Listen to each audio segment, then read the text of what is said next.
రాఖీ పౌర్ణమి సందర్భంగా విశాఖ కేంద్ర కారాగారానికి ఏపీ హోంశాఖ మంత్రి వంగలపూడి అనిత వెళ్లారు.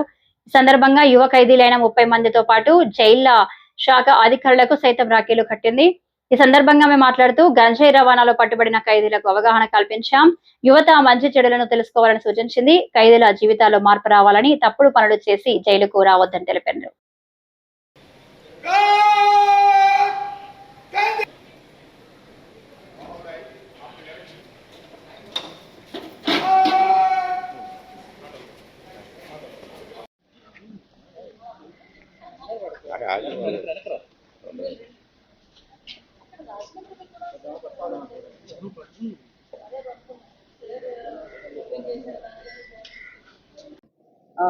ఈరోజు అన్న చెల్లెలకి అక్క తమ్ములకి అదేవిధంగా ఈరోజు మహిళలందరికీ కూడా ఎంతో అంటే చాలా ఎమోషనల్తో కూడిన ఈ రాఖీ పౌర్ణమి.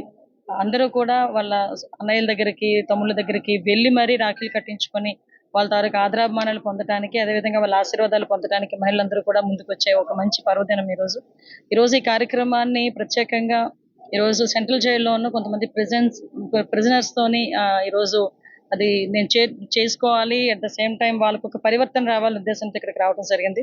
ప్రత్యేకంగా ఇక్కడికి నేను వచ్చిన తర్వాత అరౌండ్ ఒక 30 మెంబర్స్ ఎన్డీపీఎస్ కేసులో ఎవరైతే రిమాండ్ లో ఉన్నారో వాళ్ళని కొంతమంది కన్విక్షన్ వచ్చిన వాళ్ళతోనే నేను ఈ రోజు మాట్లాడడం జరిగింది. నిజంగా వాళ్ళు ఒక్కొక్క సంఘటన చూస్తే హృదయ విదారకంగా ఉంది. వాళ్ళ కళ్ళల్లో ఆ బాధ, వాళ్ళ ఫ్యామిలీని మిస్ అయ్యామన్న బాధ అయితే చాలా క్లియర్ గా కనిపించింది. ఎస్పెషల్లీ వాళ్ళకి ఆ విలువ తెలియాలి అనే ఉద్దేశంతోనే నేను ఇక్కడికి రావడం జరిగింది.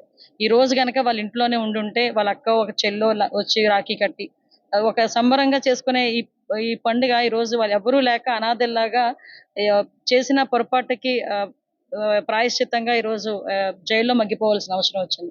కాబట్టి ఇలాంటి వాళ్ళందరూ ఫర్దర్ గా చేయకూడదు, చేసే పరిస్థితులు కూడా రాకూడదు అని ఒక మెసేజ్ ఇవ్వడానికి, వాళ్ళకి కూడా ఒక పరివర్తన తీసుకురావడానికి లో భాగంగా ఈ రోజు నేను ఇక్కడికి రావడం జరిగిందని మీ అందరికీ తెలుసు.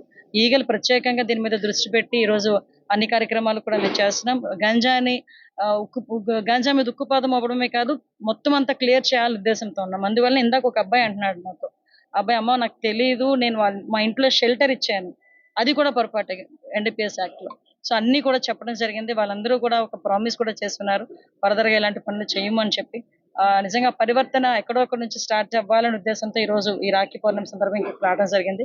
వీళ్ళందరితోని కూడా ఈ కార్యక్రమంలో పాల్పంచుకోవడం నిజంగా నాకు చాలా ఆనందంగా ఉంది. ఫస్ట్ ఆఫ్ ఆల్ ఒక పూర్వజన్మ సుకృతంగా భావిస్తున్నాను.